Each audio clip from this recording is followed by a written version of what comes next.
Dads, have you ever had a moment where you realized your kid was silently going through something difficult without telling you? I never thought I'd miss my son's pain. As a single dad to a 15-year-old boy, I always prided myself on how close we were. Jake and I had the kind of relationship people envied. Open, honest, no weird walls. We talked about everything. School, friends, girls, even the awkward puberty stuff. Or at least I thought we did. About a month ago, I started noticing small shifts. His grades, usually pristine, had started to dip. Nothing drastic, just an A dropping to a B. But for Jake, that was rare.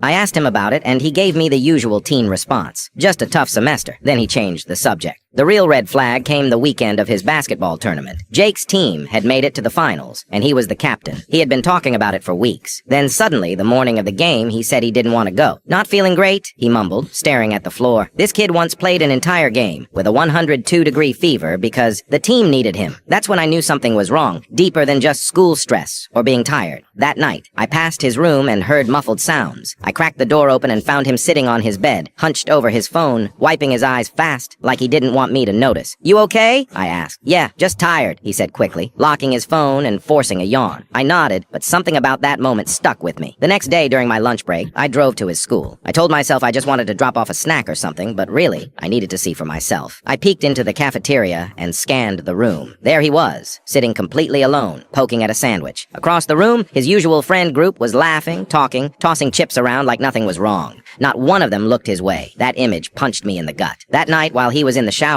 I broke a rule. I opened his phone. I told him I wouldn't unless I had real reason. I had one now. What I found crushed me. Dozens of texts from a group chat I didn't recognize. The name, No More Captain. It was a group of his teammates. They'd made it just to exclude him, and it was brutal. "Captain Choke, you lost us that game, loser. Coach only kept you around out of pity. Everyone's sick of pretending to like you." Message after message, tearing into him for missing a game-winning shot 2 weeks earlier. One even said, "Bet your own dad's embarrassed to have you." When he came downstairs later, I didn't yell or ask why he hadn't told me. I just said, "How long has this been going on?" He froze, eyes wide. Then they filled with tears. "How did you?" "I'm your dad, Jake. I know when something's off." That was all it took. He collapsed into my arms like he was 5 again, sobbing hard, like he'd been holding it in for way too long. "I didn't want you to think I was weak," he whispered into my chest. I held him tighter. "Jake, you're the strongest person I know, but strong doesn't mean silent. It means knowing when to ask for help." We sat at the kitchen table for hours that night, talking through everything. He finally told me how the team had slowly turned on him, how the teasing started out as jokes and just kept getting worse, how he pretended not to care until he couldn't pretend anymore. The next morning, I called the school and set up a meeting with the counselor. The coach got involved too, and to his credit, he handled it. There were apologies, suspensions, and mandatory team mediation. But more importantly, Jake saw he wasn't alone. It wasn't just about basketball or friends. It was about him knowing, really knowing, that I was in his corner, no matter what.